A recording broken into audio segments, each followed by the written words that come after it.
그알리뷰 1493회 두 개의 무덤 사이 서초 캐리어 살인사건 보도록 하겠습니다. 방송은 저번 달에 있었고요.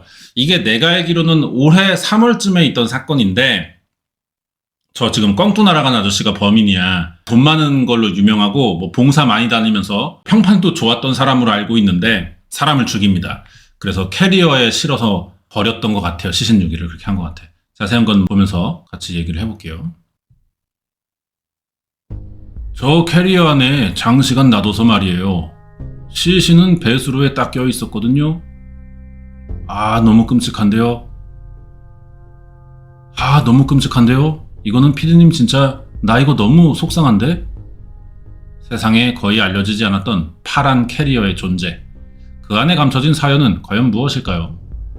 이 일의 시작은 서울 서초구를 배경으로 하고 있습니다.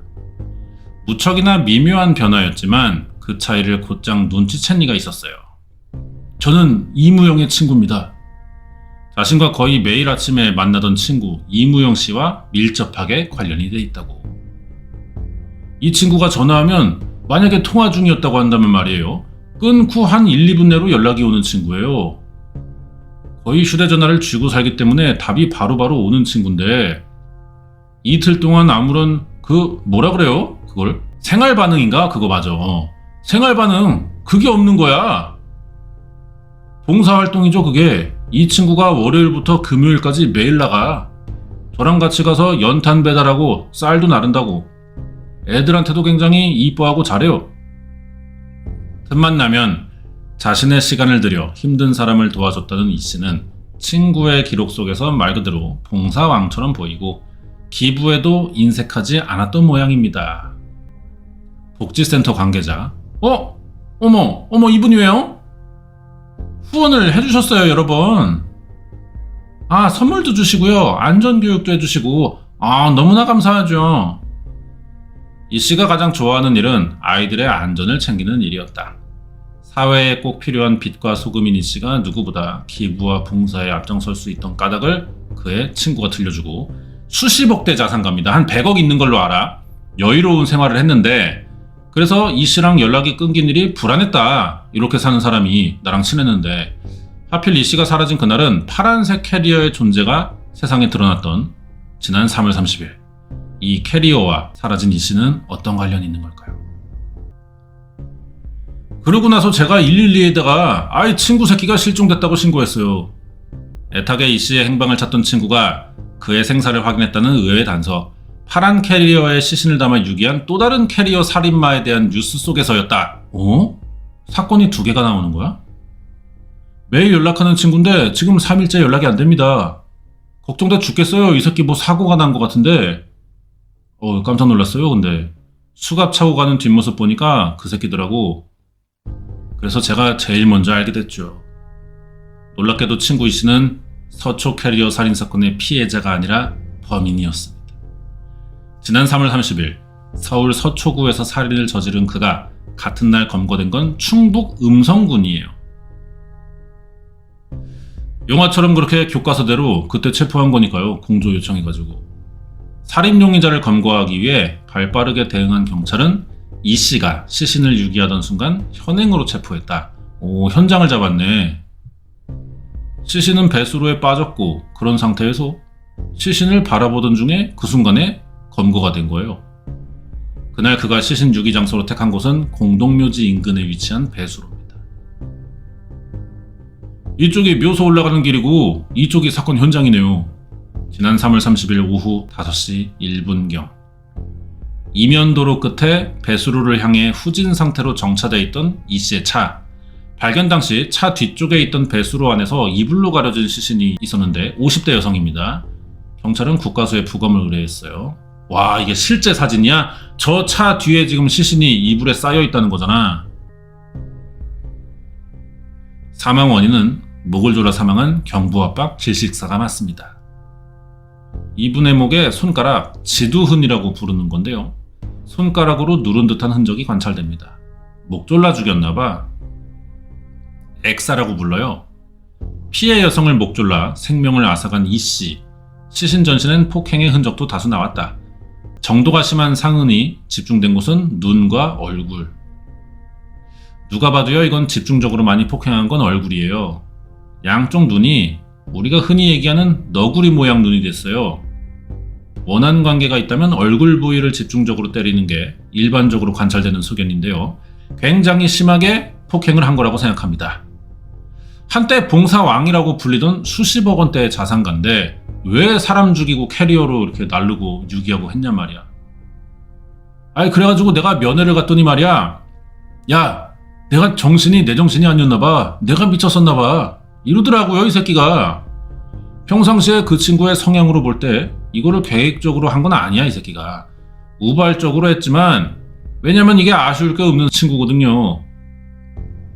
피해자에 대한 속죄는 없고 그냥 자기 순간 눈깔 돌아가서 저지른 행동이다. 그래서 후회한다는 거야. 자, 근데 서초구 살인사건 있지 않습니까? 제가 피해자의 유족이에요. 그 인간이 어떻게 했는지의 내용들을 전부 다 제보하고 싶습니다. 이른바 서초 캐리어 살인사건의 실체를 세상에 알리고 싶다면서 연락해온 피해자의 두 아들. 오, 아내를 죽였다는 건가? 봅시다. 예, 어머니 영정 사진이고요. 이건 동생이 해놨습니다. 엄마도 햇빛 보고 싶어 할 거라고 저렇게 해놓으라 그랬어요. 사망 당시 56세 오소영씨. 남겨진 유족은 둘 다 아직 대학생 20대입니다. 어떻게 지냈을까요? 원래 여기 두고 보면서 자요. 옆에 두고요. 예, 엄마 보고 싶으니까. 이게 지금 꿈인가 생시인가도 모르겠고요. 잠을 못 자요. 그러니까 뭐 밥도 제대로 못 먹고요. 심장 한쪽이 떨어져 나간 거예요. 엄마가 맞으면서 얼마나 아프고 힘들고 고통스럽고 답답했을까 이런 생각에 그 생각이 안 지워지니까 못 지켜줬다는 죄책감도 들고, 살인자의 정체를 그래서 알리고 싶다. 가해자는 어떤 사람인가요? 그건 사람이 아닙니다. 악마예요, 악마. 인간의 탈을 쓴 데블입니다. 30년 가까이 산 배우자는 죽였고 아빠라는 사람을 생각했을 때 사이코패스라고 생각합니다. 물론 가해자 자식이자 피해자 자식이긴 하지만요. 아내를 죽인 거고 자식들이 아빠를 폭로하겠다. 그러면은 이거 좀 약간 이중생활 같은 걸 했나? 저는 둘 중 하나라면 피해자 자식이라고 생각하거든요. 부부간의 통화 같은 건가? 미안하니까 미안한 건 I'm sorry 해야지. 그게 배려예요, 배려. 인생 살다 보니까 깨우치는 거니까. 그러면서 때렸나? 일방적으로 맞았다. 머리는 비닐봉지에, 넥타이가 목 쪽에, 캐리어에 담아서. 시나리오다, 이 사건은. 자, 이 부부는 1998년도에 만나가지고 조금 늦은 나이에 소개받았나봐. 그래서 몇 달 만에 결혼을 했어요. 그리고 다음 해부터 형제들을 하나씩 낳았고, 연년생으로. 어머니가 어릴 때 미국 유학도 한 1년 정도 갔다 오셨어요. 영어는 잘하시거든요. 초등학교, 중학교 애들 많이 가르쳤습니다. 학습지 교사도 했었고요. 간호조무사 자격증도 있어요. 서울 소재 종합병원에서 그래서 일했고요. 일을 쉬지 않고 계속 꾸준히 해왔어요. 아들을 위해 평생 희생하시고 책임감 하나로 열심히 살아오신 분이다. 병원의 만류에도 엄마의 마지막 모습을 확인했다. 아, 근데 이런 거는 자식이 확인하는 게 맞나요? 가족이? 쉽지 않은 건데. 이렇게 흰 천으로 덮여 있었어요. 얼굴만 봤어요. 정말 다 멍이었습니다. 이렇게 다. 주먹으로 때렸네. 말로 표현하기 힘들 정도로 부어있는 상태였고, 시신을 관에 넣으려 했는데도 몸이 굳어있는 상태라 잘 안 돼서 그냥 위에 올려만 놨다고 설명해 주시고, 캐리어 안에 장식은 놔둬서 그 상태로 엄마 몸이 굳은 거예요. 자, 그럼 이제 아빠 얘기를 해봐야 되는데, 아빠라는 사람을 생각할 때 불안한 점이 많았어요. 항상 TV 보고 밤에 술 마시고, TV 보고 밤에 술 마시고, 정말 죽일 것처럼 소리 지르고 노려보고 물건 던지고.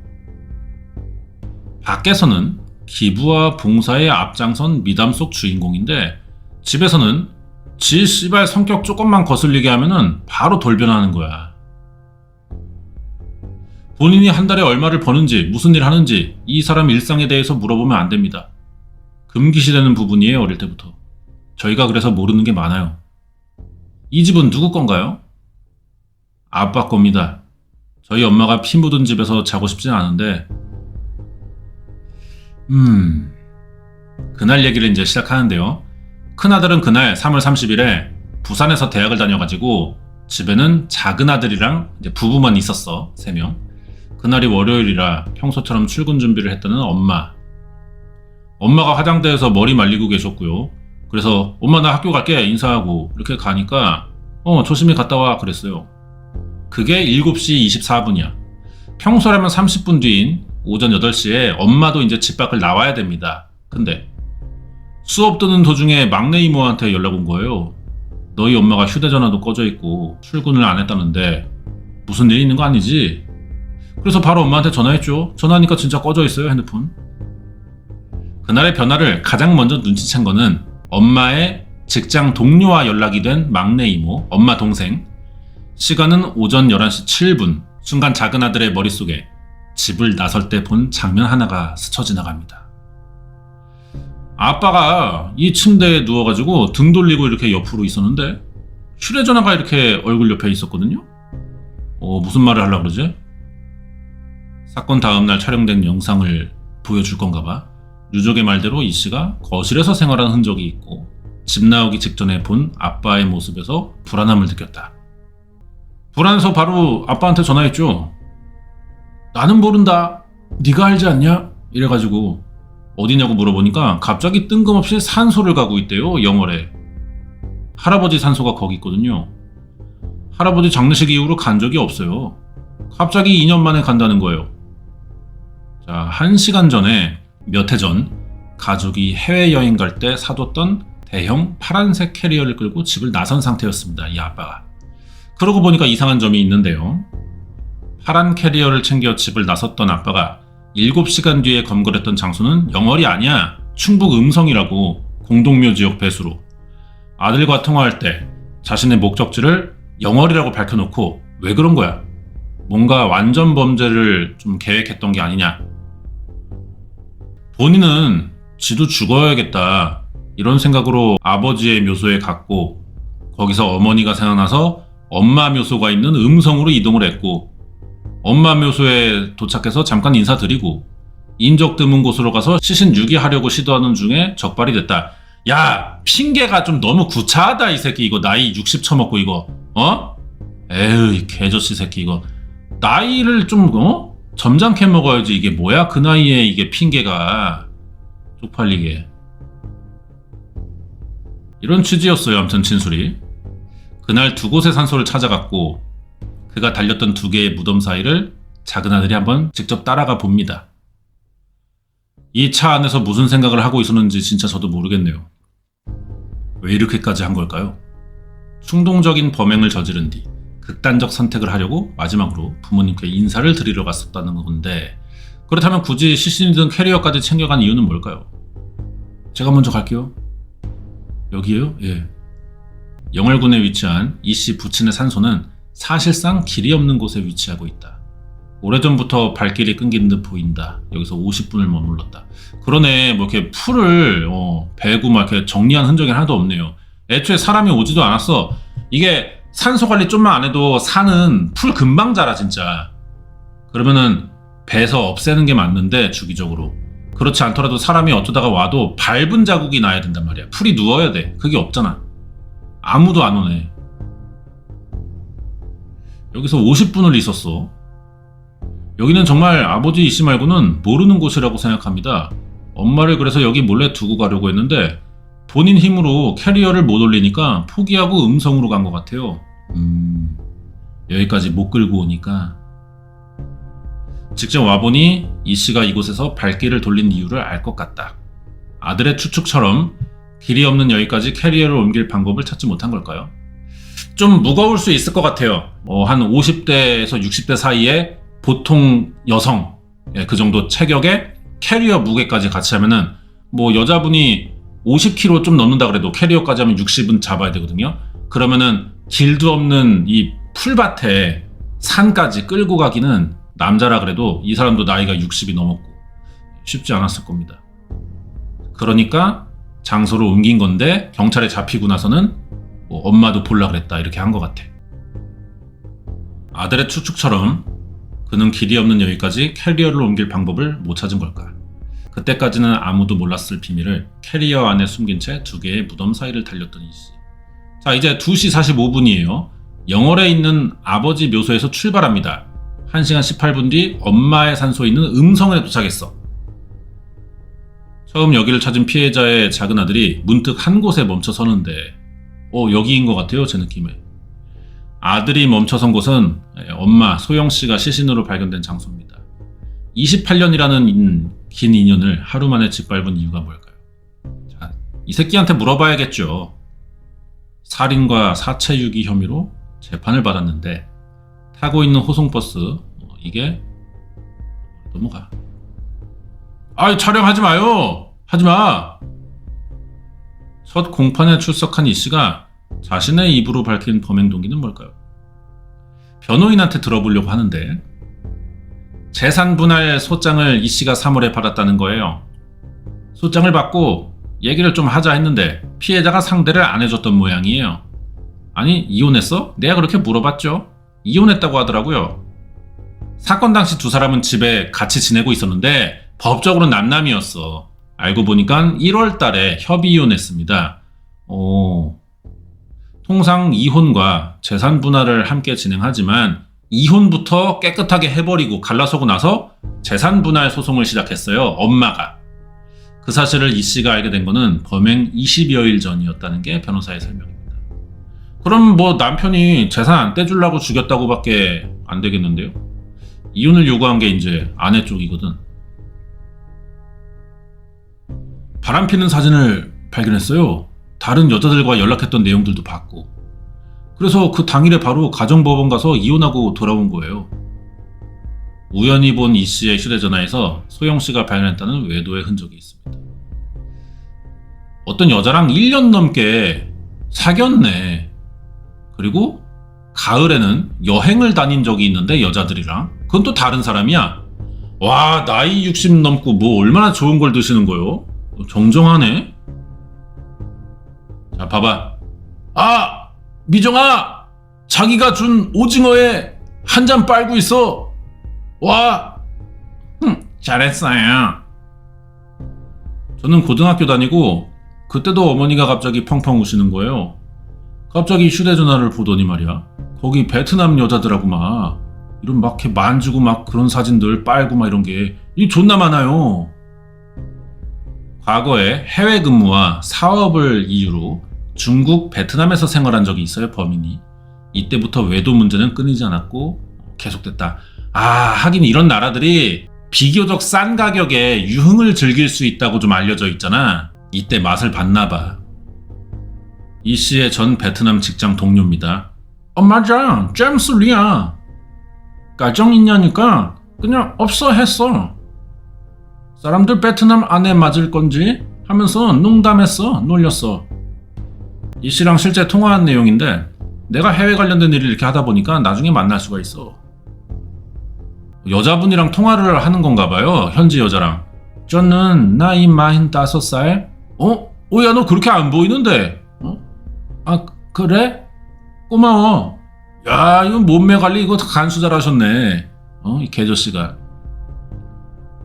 자신의 외도 탓에 이혼을 접수한 그날, 곧장 부동산 가서 가족이 살고 있던 자신의 명의의 아파트를 매매 물건으로 이제 남편이 내놓습니다. 나눠주기 싫으니까 팔아버리는 거네. 그래서 부동산 분할 그게 아예 해당이 안 되게 만드는 건가 봐. 그럼 재산 분할로 될 텐데 어차피 그게 그거 아닌가? 소영 씨가 재산 분할 소송을 시작한 건 두 아들과 살 집을 지키기 위해서였다. 어머니조차도 이 사람이 돈이 있던 걸 모른 거예요. 이번에 재산 분할 소송하면서 엄마도 알게 됐어요. 항상 저희한테도 돈이 없다고 했거든요, 이 사람이. 야, 깜짝 놀랐겠다. 100억이 있네, 통장에. 저는 학자금 대출 받았고 필요한 돈이 있으면 알바했습니다. 28년간 부부로 살았는데 남편의 재산을 제대로 몰랐다는 거를 어떻게 생각해야 될까? 자, 법률 대리인 그 범인 변호사예요. 몰랐는데 어떻게 다 알아서 챙겨서 재산 분할을 해? 그러면 뭐 결국 재산 형성은 아내는 관여한 게 없네. 그 말이 그 말 아니에요? 실제 이 씨의 재산 규모는 얼마일까요? 2018년에 부친 소유의 마장동 상가 건물을 증여받았고 월세 수입을 얻어왔습니다. 그때 사들인 오피스텔이 6채야. 경기도에 있는 하나 빼고는 다 강남에 있습니다. 와. 살인사건 현장이 된 이 씨의 명의와 달리 근처에 있는 또 한 채의 아파트는 부부 공동 소유인데 숨진 소영 씨가 대출을 받아 갚아서 지분이 생긴 거다.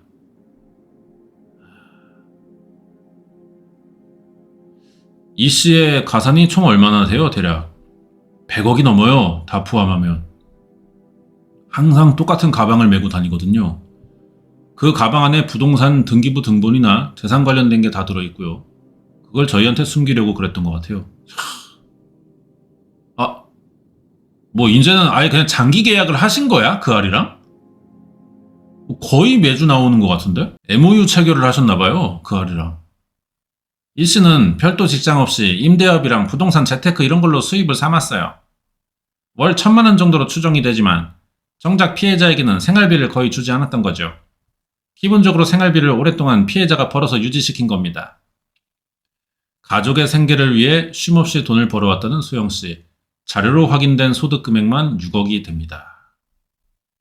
피해자는 이 씨의 구체적인 재산의 내역을 파악하지 못하고 있던 걸로 보여요.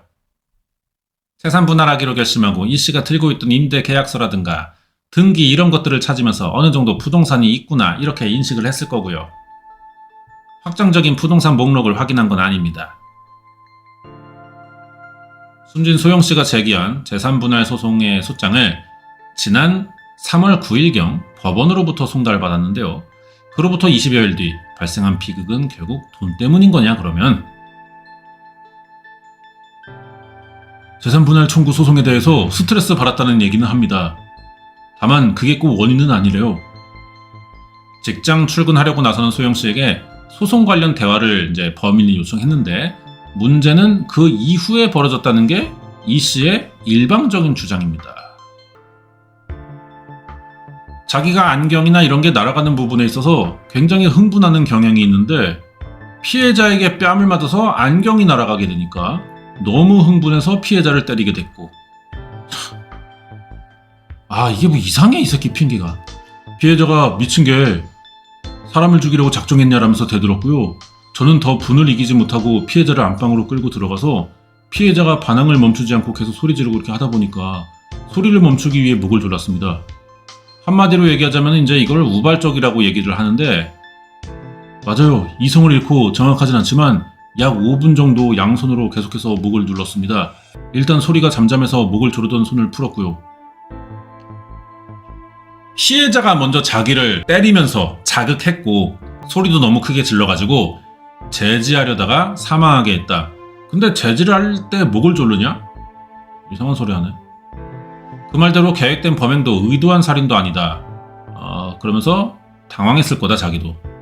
얼굴 보는 게 힘들어 비닐봉지랑 넥타이를 사용해서 가려뒀을 뿐이라고 주장하는데 발견 당시 비닐봉지와 넥타이는 시신의 얼굴과 목을 빈틈없이 옥죄고 있었다. 꽉 묶었죠? 혹시 살아날까봐 그랬을 거라고 생각해요. 저는 개인적으로. 나쁜 놈들은 확인도 하니까요. 부검 과정에서도 고인이 목에 묶여있던 넥타이의 흔적이 확인됐고 사망 당시 피해자는 녹색 스카프를 하고 있었다. 스카프 위로 넥타이를 묶었는데 그것에 의한 눌린 흔적이 나온다는 건 굉장히 강하게 묶었다는 거죠. 그렇게까지 폭행하고 목 조르고 다시 비닐로 씌워서 넥타이로 묶어버린 게 살해에 고의가 없다? 이건 받아들이기 어렵죠. 쥐약 처먹은 소리 하는 거예요. 불과 9시간여 만에 살인은 물론 시신 유기까지 거침없이 시도했던 이 씨. 특이한 사항이 있다면 식사하는 내용이 확인되고요. 또 밥을 처먹었어? 캐리어 끌고 나가서 묘가 아니라 식당부터 갑니다. 이 노인네들이 또 아침 챙기는 거 좋아하는 분들이 있어요. 아침에 집착해. 범행 후 여기서 아침 먹은 뒤에 신용카드로 6,000원을 결제했고 맞아요. 어떻게 알고 왔어요? 저희 가게가 한 끼에 6,000원이에요. 그분이 국밥을 먹어요. 비빔밥 안 먹어요.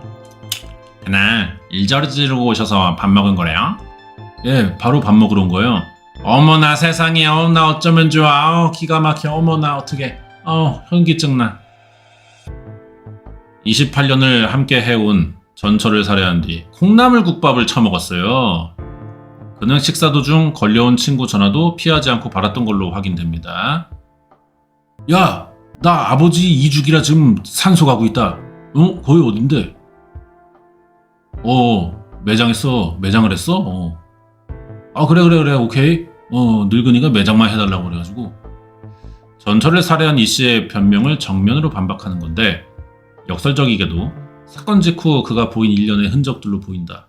피해자의 시신에는 폭행으로 입안이 찢어지며 많은 피를 흘린 흔적이 남아있지만 경찰은 사건 현장에서 한 점의 혈흔도 못 찾았어요.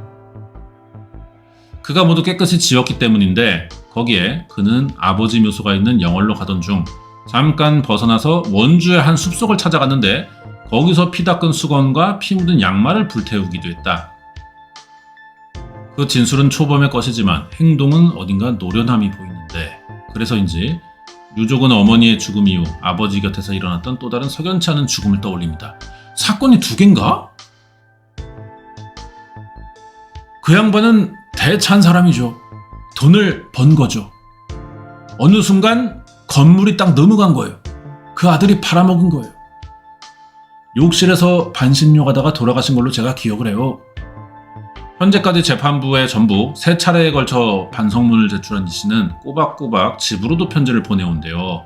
감형받으려고 그러네 이 새끼. 반성하는 것처럼. 엄마 없는 집에 형제만 남겨둔 게 마음에 걸려서일까. 자, 뭐라고 썼나 보자. 참 이런 이제 노인들이 글씨는 또 잘 써요. 그죠? 안방 장롱 중간문 열면 가운데쯤에 넣어둔 게 금목걸이 10돈짜리 있다. 잘 챙겨뒀는지 일러주기 바란다. 이 씨발 새끼 봐. 아니, 야 애들아, 니들이 대학도 다니고 아직 나이도 어리니까 거기 열어보면 금목걸이 있다. 팔아서 생활비 해라. 이게 아니라 잘 있는지 좀 봐달라. 와, 미친놈이네 이거. 이 와중에 공판 시작하자마자 제일 먼저 했던 게 방청석 쳐다보는 거예요. 누가 왔는지 다 둘러보고 말을 너무 잘하더라고요. 전혀 죄책감도 없고요. 풀이 죽은 것도 없어요. 이 씨가 보낸 편지에는 가끔 훈계도 포함되어 있어요. 내가 아무리 큰 죄를 지었더라도 네가 나에게 당신이라는 표현은 예법상 아주 큰 잘못이다. 부모와 조상까지 욕먹이는 언행이다. 그럼 지가 씨발 아내 죽인 거는 뭐 조상 욕먹이는 거 아니야? 도라이네. 이 지만 아는 새끼네 이거. 나르 같은 기질이 좀 느껴지는 것 같아요. 좀 약간 이기적이고 뻔뻔한 새끼. 내로남불을 좀 상습적으로 하는 새끼. 그런 게 약간 나르의 기질로 보이는데, 아니 본인을 아빠라고 불러주길 원하는 건지 당신이라는 표현도 솔직히 저는 많이 노력한 거예요. 자, 이제 아빠가 검거되고 남겨진 문제들을 또 아들들이 해결하고 있어요. 시신을 유기하는 데 사용한 차도 있고, 사건 발생 며칠 뒤에 충북 음성까지 가서 경찰로부터 차를 돌려받았다고. 여기 무슨 스티로폼 박스 같은 게 있었거든요. 그 박스 안에 이제 처먹다가 남은 김밥 올려져 있었고요. 맨날 본인은 삼시세끼는 다 먹어야 된대요. 그 와중에 또 본인의 몸은 또 소중하니까 자기 밥은 잘 챙겨 먹은 것 같아요. 저희 엄마 그렇게 해놓고서는. 작은 아들은 잡동사니로 가득 차 있던 이 씨 차를 곧장 전문 청소업체에 맡겼는데, 맡기면 안 되지 않나? 증거가 없어지는데. 업체 측에서는 이 차를 기억하고 있어요. 그때 그 특이한 점이 하나 있는데, 왜냐면은 거기에 시칼이 한 30cm짜리가 있었어요. 크다란 게. 이 수상한 칼의 존재만이 아니라 더 있어 뭐가. 그게 이겁니다. 거실에 침대를 두고 생활했던 이 씨가 새벽녘 잠이 들 무렵이면 가장 먼저 챙겼다는 위험한 물건, 자칫 스치기만 해도 치명적일 흉기를 왜 항상 옆에 끼고 살았던 걸까요? 할아버지 돌아가시고요. 그 이후에 이쪽에서 자꾸 이상한 소리가 들린대요. 누군가가 자기를 해치러 올지 모를 거다 막 이랬거든요. 그래서 이제 그때부터 칼을 베개 밑에 넣어놓고 자고 막 그랬던 거야. 그와 동문이자 함께 봉사활동하던 친구는 그 이유가 깊은 상실감 때문이라고 짐작한대요. 아, 또 내 차례인가? 그 새끼가 뭐 둘이 살았으니까 얘가 아버님을 모셨거든요. 반신욕 하신다 그래가지고 욕실에 반신욕 하게끔 해줬는데 한참 있어도 대답이 없어서 가보니까 앉은 상태에서 그냥 조용히 돌아가셨다 하더라고요. 야, 아빠 죽이고 재산 가로챘나 보다. 이 새끼 돈에 집착 많은 새끼인 것 같은데요. 그거네, 아빠 죽였네. 그럼 아빠 죽인 거는 미제 사건 일인 거네. 어? 그러니까 아내가 이혼하면서 재산 분할을 한다는 거에 되게 민감한 거야. 아까 2개의 사건인가? 막 이렇게 했던 게 이거 같네.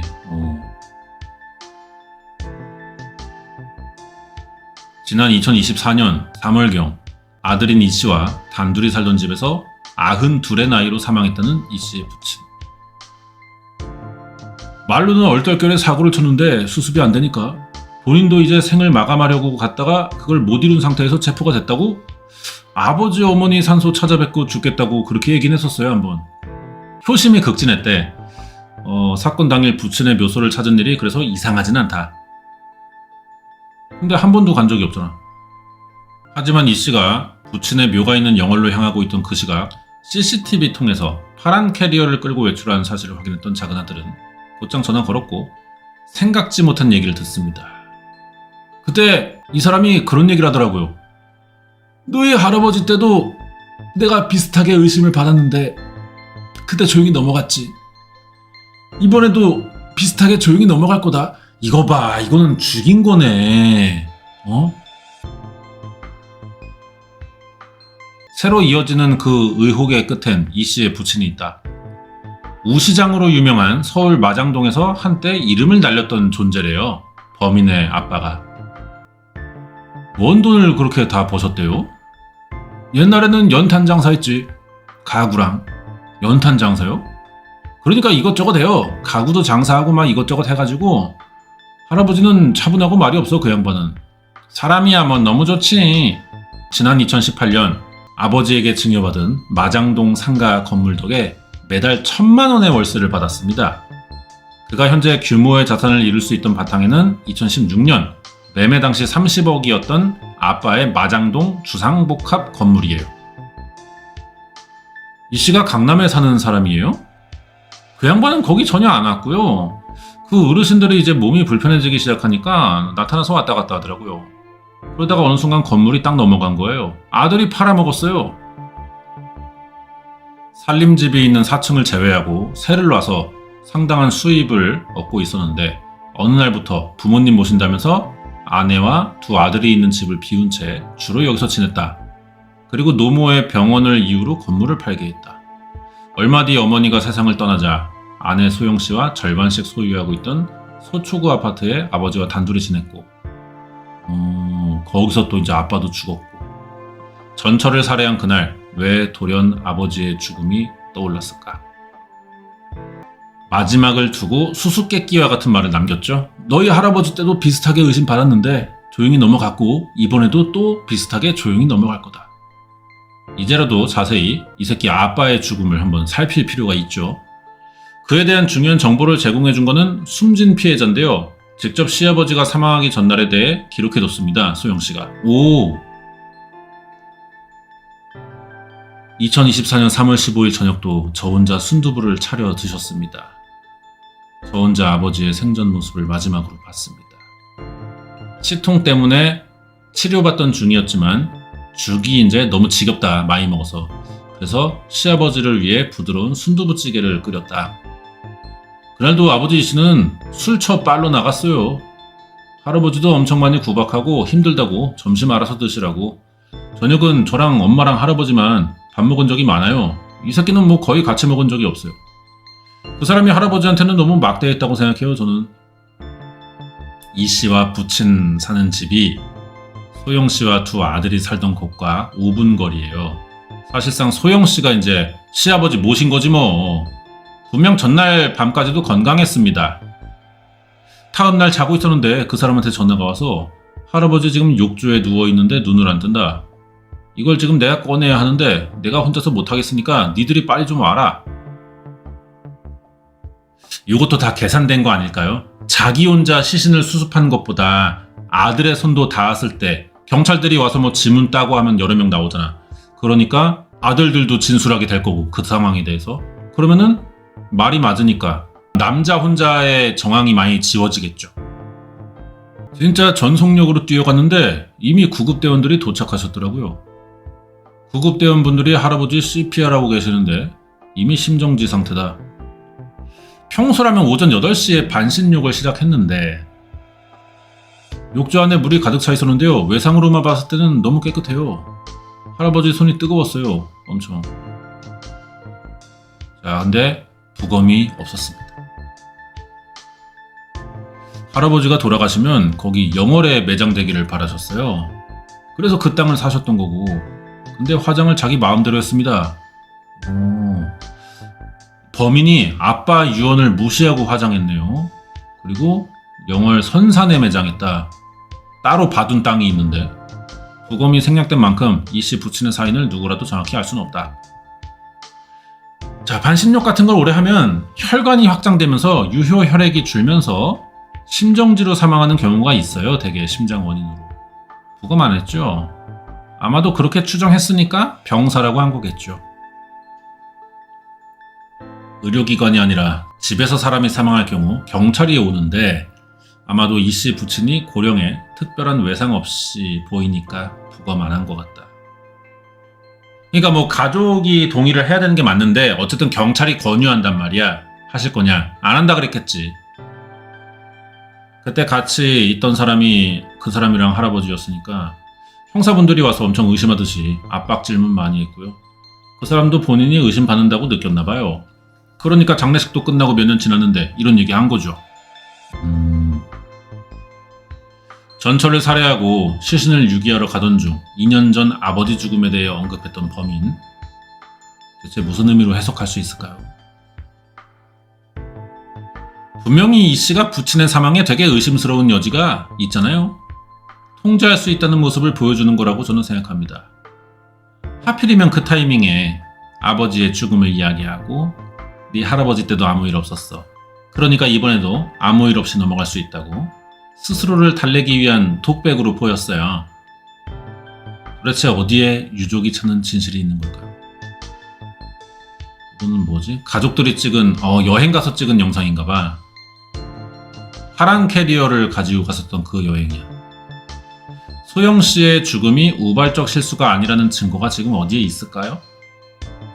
한 가지 확실한 건 이 씨는 지독할 정도로 돈에 집착합니다.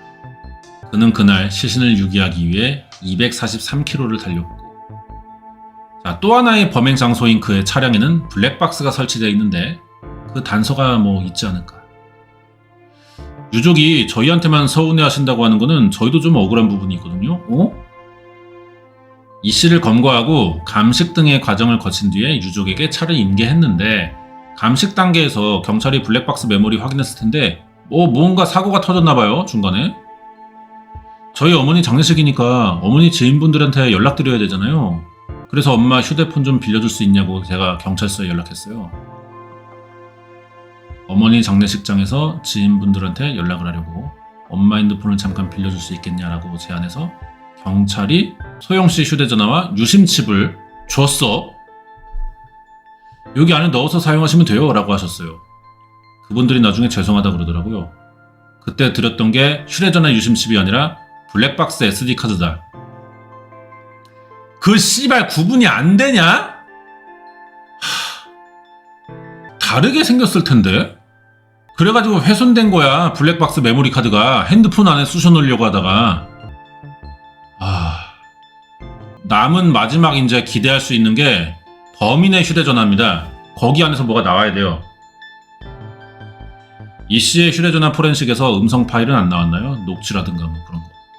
딱히 그런 건 없었어요. 경찰에서 포렌식 진행할 때도 그런 부분이 확인되진 않거든요. 야, 증거가 다 사라졌다. 이제 남은 건 둘만의 기억. 그날 아들과 했던 대화에 대해 그가 법정에서 인정할 가능성은 얼마나 될까요? 정작 그 점에 대해 기대를 하지 않는 건 두 아들인데요. 이 씨가 보내온 편지 때문이다. 편지 속 이 씨는 두 아들에게 화를 내는 동시에 협박을 하는 것처럼 보인다. 저희 어머니가 기존에 걸어놨던 재산분할 소송을 저희가 이어갈 건데 그 소송해봤자 돈 낭비고 의미 없는 행동이다. 보내온 편지 속에는 이제 반성이 없어요. 후회나. 돈 얘기밖에 안 해. 복사비를 아끼려면 흑백으로 하라는 깨알 팁도 있어. 참.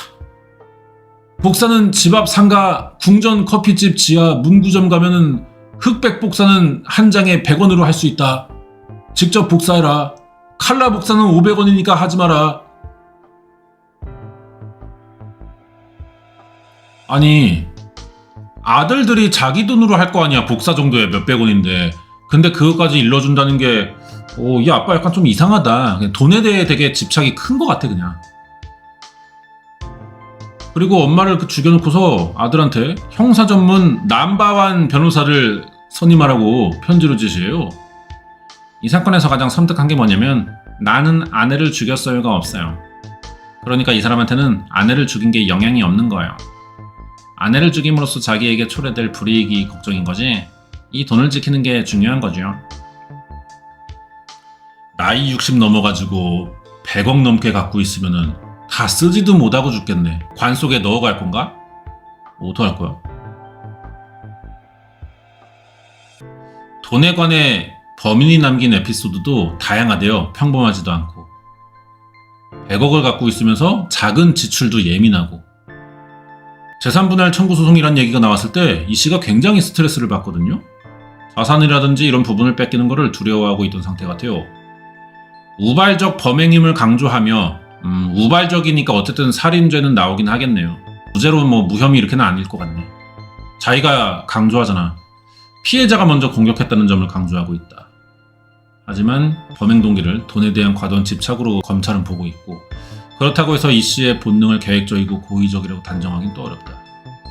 명확한 증거가 없으니까.